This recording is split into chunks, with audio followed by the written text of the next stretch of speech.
नमस्कार दोस्तों, IAS target में आपका एक बार फिर से स्वागत है।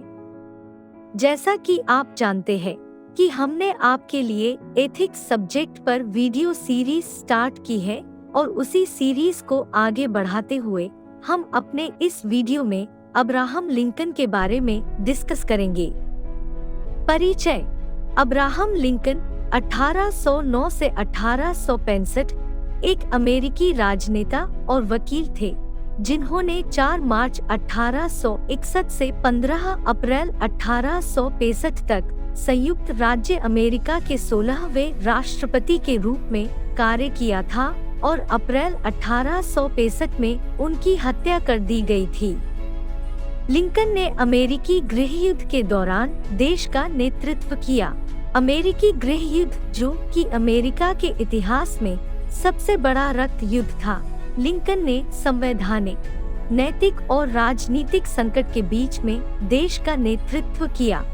उन्होंने संघ को बचाया और संरक्षित किया। लिंकन ने दास्ता को समाप्त किया, संघीय सरकार को मजबूत किया और अमेरिकी अर्थव्यवस्था को आधुनिक बनाया। प्रारंभिक जीवन। अब्राहम लिंकन गरीब परिवार में पैदा हुए, खुद की मेहनत से शिक्षा प्राप्त की और वकील बने। 1865 में लिंकन ने कंसास नेब्रास्का एक्ट की गुलामी की दास्ता और गुलामी की राजनीति से नाराज होकर दोबारा राजनीति में प्रवेश किया, जिस राजनीति को वो 1849 में छोड़ चुके थे। वे नई रिपब्लिकन पार्टी में नेता बने और 1860 में राष्ट्रपति पद के लिए खड़े हुए और चुनाव जीते। दक्षिणी अमेरिका के गुलामी समर्थक तत्वों को लिंकन की जीत पसंद नहीं थी और उन्होंने संघ से अलग होने की प्रक्रिया शुरू की। लिंकन ने विद्रोह को दबाने और संघ को बहाल करने के लिए स्वयंसेवकों और मिलिशिया को बुलाया। लिंकन ने 1863 की मुक्ति घोषणा जारी करते हुए दास्ता को समाप्त करने का प्रयास किया, सेना को फरार गुलामों की रक्षा करने का आदेश दिया, सीमावर्ती राज्यों को गुलामी को समाप्त करने के लिए प्रोत्साहित किया और कांग्रेस के 13वें संशोधन के माध्यम से संयुक्त राज्य अमेरिका में गुलामी को एक अपराध घोषित किया। लिंकन ने अपने स्वयं के चुनाव अभियान का प्रबंधन किया।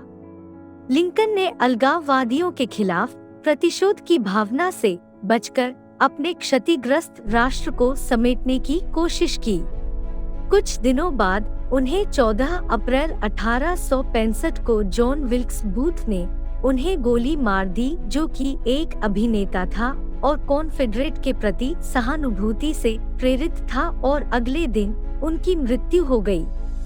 अब्राहम लिंकन को संयुक्त राज्य अमेरिका के शहीद नायक के रूप में याद किया जाता है।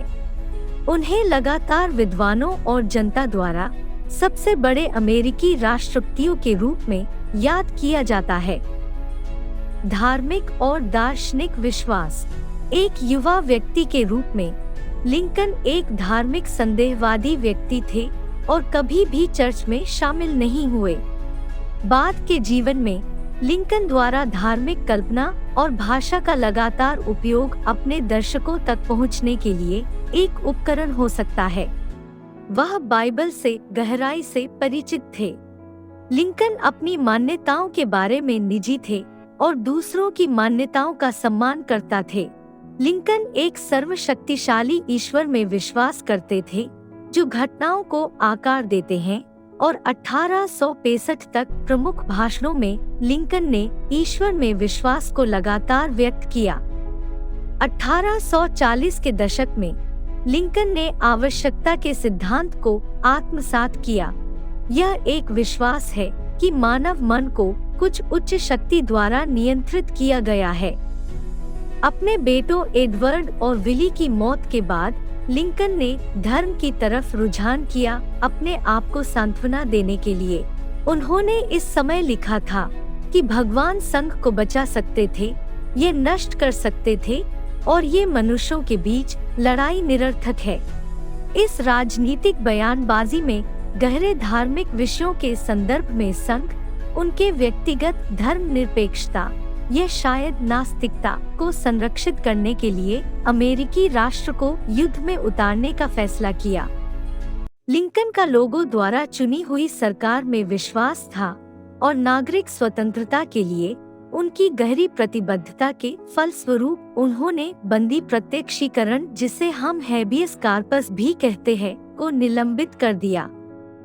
लिंकन हमेशा सीखने के प्रति समर्पित थे, भले ही उनकी फॉर्मल स्कूलिंग कंप्लीट न हुई हो।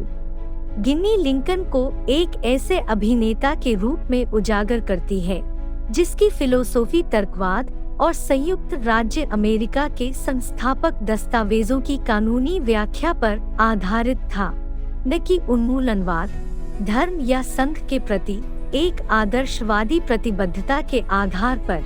लिंकन का व्यक्तित्व के प्रति समर्पण और व्यक्ति की रक्षा ने एक कठिन युद्ध और एक तनावपूर्ण और कड़वी शांति के माध्यम से अपने कठिन विकल्पों को निर्देशित किया और अमेरिका को सफलता के मार्ग पर अग्रसर किया।